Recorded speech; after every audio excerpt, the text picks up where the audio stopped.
ఈరోజు ఎపిసోడ్లో కావ్య ఏడుస్తూ నేను మీరే కావాలని కోరుకుంటున్నాను, మీతో సర్దుకుపోతున్నాను అంటూ నిలదీస్తుంది. మనం విడిపోవడానికి గల కారణం ఏంటో ఇవాళ నాకు తెలియాలి అంటూ అడుగుతుంది. ఒకటి కాదు 100 కారణాలు ఉన్నాయి, రాసి చూపిస్తానంటూ రాయడానికి బోర్డు తీస్తాడు రాజ్. అయితే రాసి చూపించండి అంటుంది కావ్య. దీంతో ఏం రాయాలా అని ఆలోచిస్తూ ఉండిపోతాడు. చూసావా, 100 కారణాలని చెప్పావు, ఒకటి రాయడానికే ఆలోచిస్తున్నావు అంటుంది కావ్య. దీంతో ఇదే మొదటి కారణమంటూ ప్రతి విషయంలో నీదే పైచేయిలా ఉంటావు, నాతో అడ్డగోలుగా వాదిస్తావు, నీ మాటలతో ఎదుటి మనిషికి చిరెత్తుకొచ్చేలా చేస్తావు, అప్పలమ్మలా రెడీ అవుతావంటూ ఇంతకన్నా ఎక్కువ అడగొద్దు అని చెప్పి వెళ్ళిపోతాడు రాజ్. ఇక కావ్య అది చూస్తూ ఆలోచిస్తూ ఉంటుంది. ఇక హాల్లో అందరూ కూర్చొని మాట్లాడుకుంటూ ఉంటారు.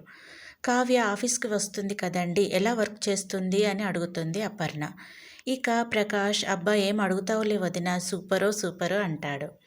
ఇక ధాన్యలక్ష్మి, మిమ్మల్ని ఏం అడగలేదులేండి, అంతగా రెచ్చిపోకండి అంటుంది.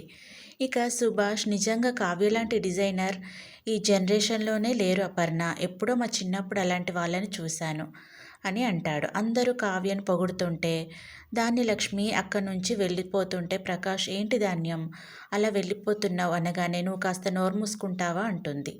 దీంతో ఇందిరాదేవి ధాన్యలక్ష్మిని తిడుతుంది. నలుగురిలో భర్తను అలా మాట్లాడొద్దని చెప్తుంది. ఇంతలో కళ్యాణ్ వచ్చి తనకు ఇంకా ఫస్ట్ నైట్ జరగలేదని బాధపడుతుంటే అందరూ కళ్యాణ్ను ఆట పట్టిస్తుంటారు. ఇంతలో ధాన్యలక్ష్మి, అపర్ణ మరోసారి గొడవ పడతారు. దీంతో వీళ్ళిద్దరు తిట్టుకుంటూ మరోసారి నా శోభనం వాయిదా వేస్తారేమో అని మనసులో అనుకుంటాడు కళ్యాణ్. ఇక మరోవైపు బెడ్రూమ్లో పడుకున్న రాజ్ దగ్గరికి నోటికి ప్లాస్టర్ వేసుకొని కాఫీ తీసుకొని వెళ్తుంది కావ్య.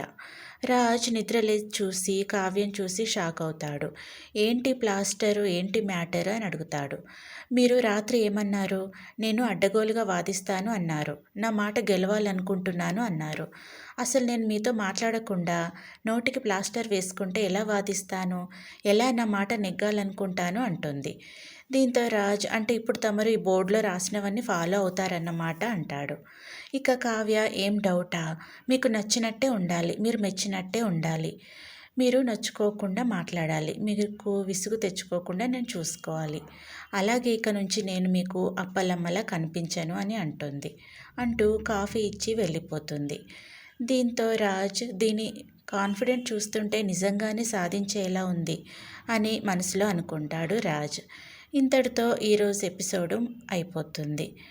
నా వీడియో కనుక మీకు నచ్చినట్టయితే ప్లీజ్ సబ్స్క్రైబ్ చేసుకోండి.